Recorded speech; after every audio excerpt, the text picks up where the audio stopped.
जब चारों ओर अंधेरा छा रहा हो, कोई अपना न दिखाई दे रहा हो, केवल दुख ही दुख, अशांति ही अशांति, उस समय आप देखिएगा भारी से भारी संकट की निवृत्ति के लिए एकमात्र उपाय है।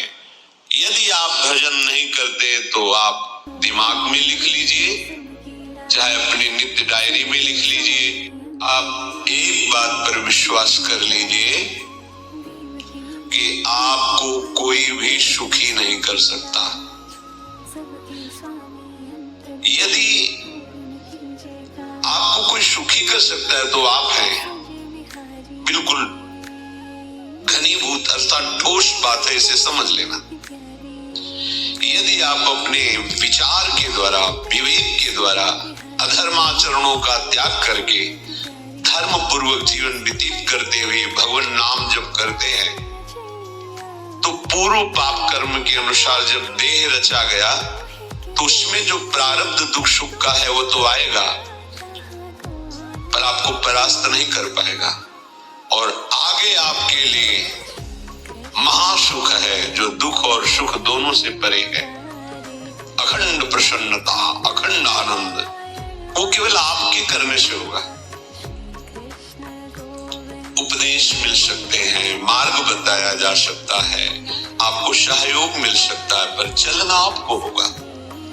यदि आप नहीं चले तो ये क्या ही भ्रम हो कि मैं कहीं जाऊं और मेरी दुख निवृत्ति हो जाए, तो इस भ्रम को छोड़ देना आप। क्योंकि हम आप तो बहुत छोटे जीव हैं, अर्थात बहुत लघु तपस्या, लघु पुण्य वाले हैं। हम उन महापुरुषों की बात करते हैं जिन्होंने आजीवन ऐसा तप संचय किया, फिर भी उनके शरीर में भारी से भारी दुख देखे गए। ये दुख और सुख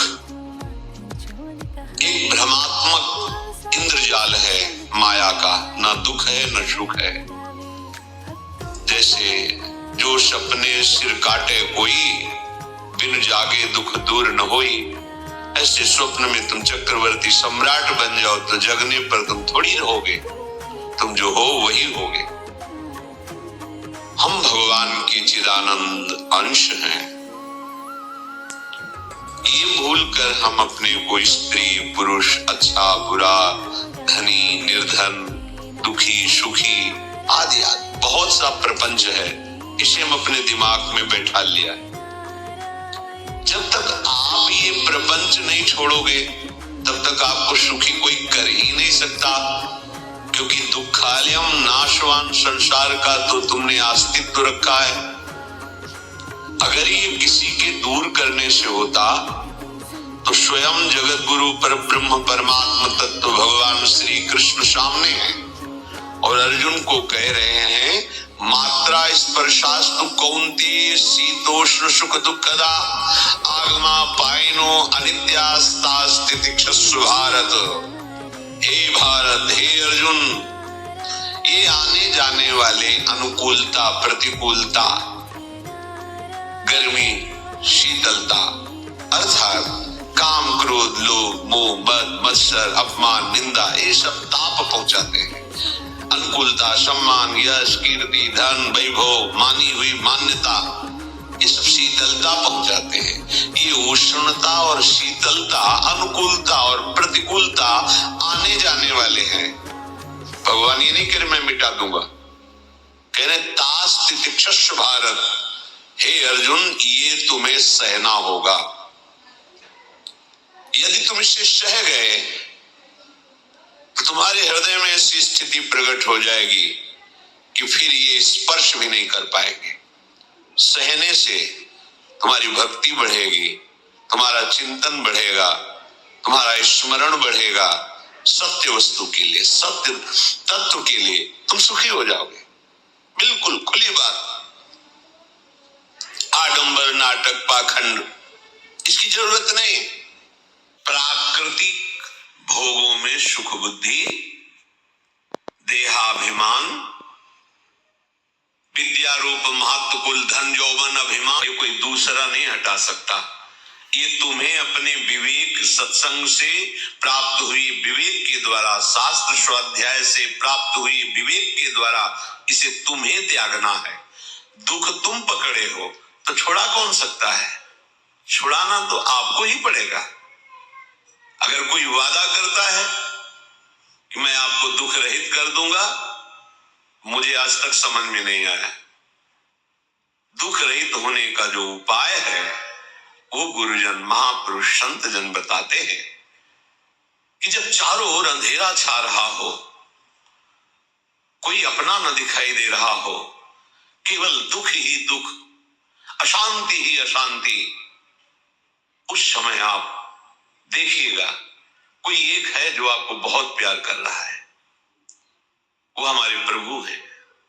आप जिनकी तरफ पीठ किए हो और जहां दुख है उधर मुख किए हो, सन्मुख होट अघनाशों तवहि, करोड़ों जन्मों के पाप नष्ट कर देते हैं भगवान। जहां प्रभु की तरफ हुए तो पता चला बहुत जन्मों से बिछुड़ा था, वो मेरे स्वामी मिल गए। भारी से भारी संकट की निवृत्ति के लिए एकमात्र उपाय है भगवान श्री हरि का आश्रय, उनके नाम का जप। सत्य मान लीजिए, आडंबर से कुछ नहीं होना। चाहे जितने जंतुर बांध लो, चाहे जितना जो कुछ जादू टोना जो मनावे सो कर लो, बारी मथे घृत होए बरु शिकताते बरु तेल, बिनु हरि भजन न भवतरी यह सिद्धांत अपेल, विनिश्चितम बदामिते नान्यथा वचांस में हरि भजन तेन। अटल बात है, यदि भजन नहीं करोगे तो तुम्हें कोई सुखी नहीं कर सकता। तात्कालिक आपको ऐसा लग सकता है मेरा काम बन गया, नहीं, वो तत्कालिक है। हमारा काम बनना तो तब होगा जो हमारा आवागमन मिट जाए, सदा सदा के लिए मुझे ऐसी वस्तु प्राप्त हो जाए कि जहां चाह ही खत्म हो गई, जहां दुख ही खत्म हो गया। वो हमारा स्वरूप है, वो हमारे आराध्य देव है। प्रार्थना मान लीजिए, भटकाव से बचिए। ये कलिकाल मलायतन मन कर देख विचार, श्री रघुनाथ नाम बिन ना